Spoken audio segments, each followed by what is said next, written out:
एक तरफ काठमांडू की सड़कें खून से लाल हैं तो दूसरी तरफ युवाओं की चीखें आसमान छू रही हैं। एक तरफ युवाओं के फैसले को लेकर सवाल उठ रहे हैं कि क्या पूर्व प्रधानमंत्री की पत्नी को मारना सही था। ये सवाल उठ रहे हैं कि मंत्रियों को नंगा कर मारना सही था, संसद भवन, राष्ट्रपति भवन, प्रधानमंत्री आवास को जलाना सही था। तो दूसरी तरफ उनकी वीर गाथाएं सुनाई जा रही हैं। यह कहा जा रहा है कि इतिहास की यह पहली क्रांति है जहां बिना किसी नेता के जेनजी ने सत्ता को हटा कर रख दिया।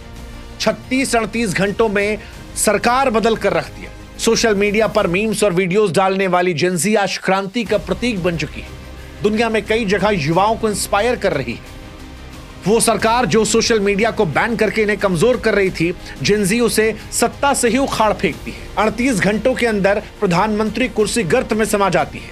लेकिन सवाल यह है कि वो आंदोलन जो शांतिपूर्ण तरीके से शुरू हुआ था, वो कैसे असाधारण विद्रोह में तब्दील हो गया? क्या वजह रही?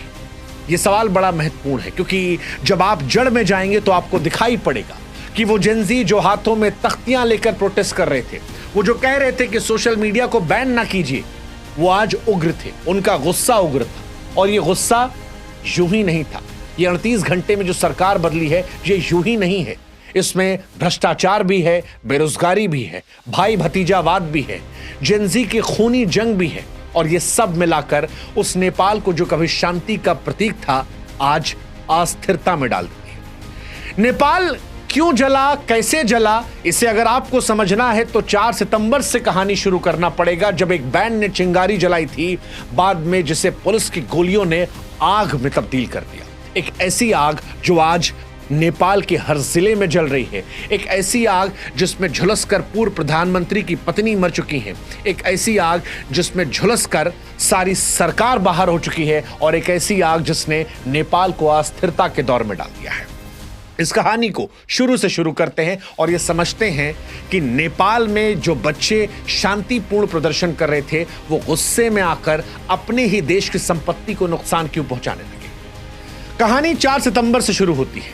4 सितंबर 2025 को ओली सरकार ने Facebook, Instagram, YouTube, WhatsApp, x समेत 26 प्लेटफॉर्म बैन कर दिए। कहा रजिस्ट्रेशन नियम तोड़ रहे हैं। बच्चे जो थे वो यहां परेशान हुए, क्योंकि उन्हें लगा कि नेता का लड़का जो है वो तो आलीशान जिंदगी जी रहा है। और यहीं से नेपो किड्स और नेपो बेबीज हैशटैग शुरू किया गया। नेपाल की आबादी में जो लाखों करोड़ों बच्चे थे, वो सड़कों पर उतर आए, स्कूल यूनिफॉर्म में उतरे, हाथों में किताब थी, नारे लगाते। शांतिपूर्ण प्रदर्शन था। वो मांग कर रहे थे कि उनकी बात मान ली जाए। शुरुआत में आंदोलन में कॉलेज के बच्चे किताब का बैनर लेकर थे, भ्रष्टाचार और नेपोटिज्म को लेकर आवाज उठा रहे थे।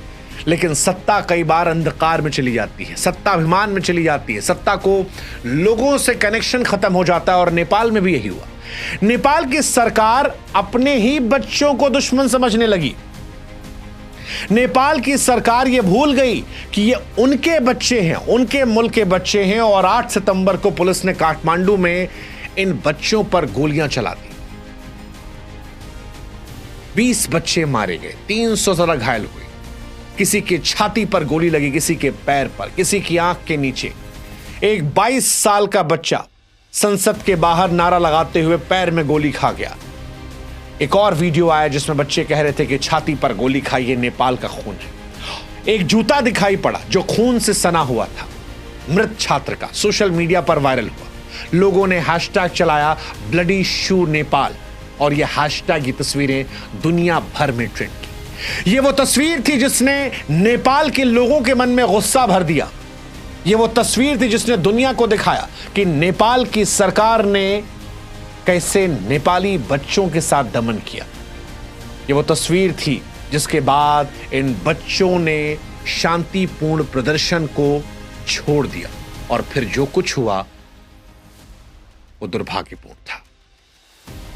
राजीव गांधी साहब ने एक बार इंदिरा गांधी जी की मौत के बाद कहा था कि जब बड़ा पेड़ गिरता है तो धरती हिलती रहती है। 20 बच्चों की मौत हुई थी। ये बच्चे अपना आपा खो बैठे और फिर फायरिंग का आदेश देने वाले डीजीपी को प्रदर्शनकारियों ने मार दिया।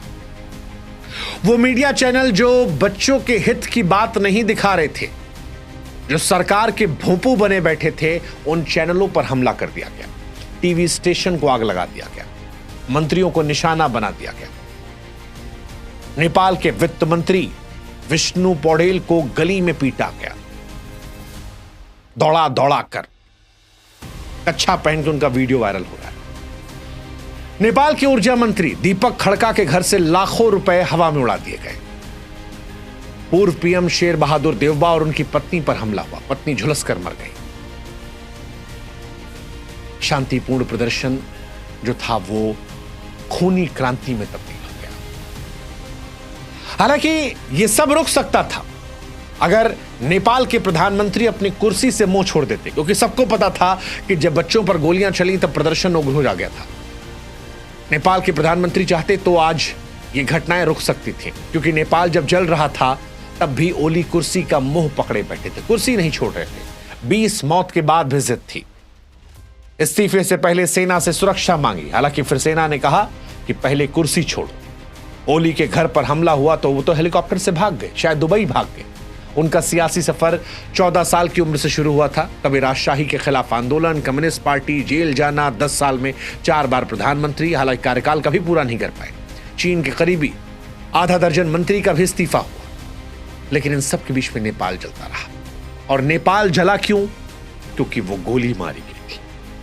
वो बच्चे जो हाथों में किताब तख्ती लेकर थे, उन्हें गोली मारी गई थी। बच्चे कहते रहे कि गोली पैर में लग सकती थी, अगर मारना ही था।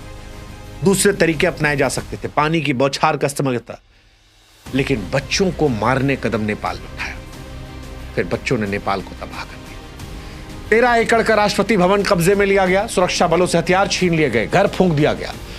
पीएम हाउस जो था, ओली का घर, संसद, सब आग के हवाले कर दिया गया। सुप्रीम कोर्ट आग के हवाले कर दिया गया। एयरपोर्ट बंद है, ट्रांसपोर्ट ठप है, कर्फ्यू लगा है। ये कहा जा रहा है कि आर्थिक नुकसान जो है अरबों में है, लेकिन इन सबसे ऊपर ये सब तो दोबारा भी ठीक हो जाएगा। वो 20 निर्दोष जिंदगियां कहां से आएंगी? अस्पताल घायलों से भरे हैं, पर्यटन व्यवस्था ठप है और युवा कह रहे हैं कि सत्ता को बदलने की कीमत है। हालांकि गोली के साथ साथ कहानी और भी आती है, भाई भतीजावाद की, नेपो किड्स की। नेपाल में बीते कई समय चल रहा है कि नेपाल में नेताओं के बच्चे मौज काट रहे हैं। सोशल मीडिया पर दिखाई पड़ता है, प्राइवेट जेट में घूमते हैं, विदेशी कारों में चलते हैं, महंगे वेकेशन जाते हैं। नेपो किड, नेपो बेबी, ये लगातार ट्रेंड हो रहे थे। 20 अमीरों के पास संपत्तियां हैं, 56%। युवा चिल्लाए कि हमारे टैक्स पर ये मौज काटते हैं, और यहीं से कहानी पलट गई। भ्रष्टाचार जो था उसमें आग में घी का काम कर गया। ट्रांसपेरेंसी थी नहीं। नेपाल जो है वो दक्षिण एशिया का सबसे भ्रष्ट देश है। 2021 में बंधु घोटाला 54,600 करोड़, 2023 में ओरिएंटल कोऑपरेटिव घोटाला 13,600 करोड़, 24 में कोऑपरेटिव घोटाला 69,600 करोड़। ओली पर भी चीनी डील से कमाई करने का आरोप लगा, और युवाओं ने यही कहा, बहुत हुआ सम्मान। बेरोजगार युवा जो थे वो सड़कों पर थे, और बेरोजगारी भी एक बड़ी वजह थी। लगातार यहां से पलायन जो है एक बहुत बड़ी समस्या है, और उस पलायन के बीच में जब आपने सोशल मीडिया बैन किया तो प्रदर्शन सड़कों पर उतरा, और उसके बाद जब आपने गोलियां चला दी तब वो दमन की पराकाष्ठा को पार कर गया। इसलिए आज जब आपको नेपाल की तस्वीरें देखकर गुस्सा आ रहा है कि वहां पर मंत्रियों को दौड़ाकर पीटा क्यों गया, कई घटनाएं ऐसी हुई जो बड़ी दुर्भाग्यपूर्ण है। हिंसा, नेपाल के बच्चों को भी समझना पड़ेगा कि किसी चीज का समाधान नहीं है।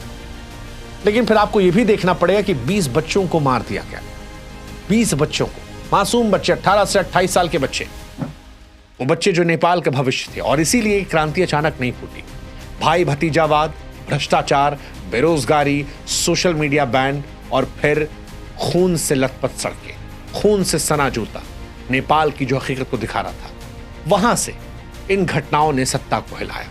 हालांकि कीमत अभी भी भारी है। 20 जिंदगियों का नुकसान है, अरबों का नुकसान है। नेपाल का अनिश्चित भविष्य है। सेना कंट्रोल में ले चुकी है, लेकिन हिंसा थमी नहीं है।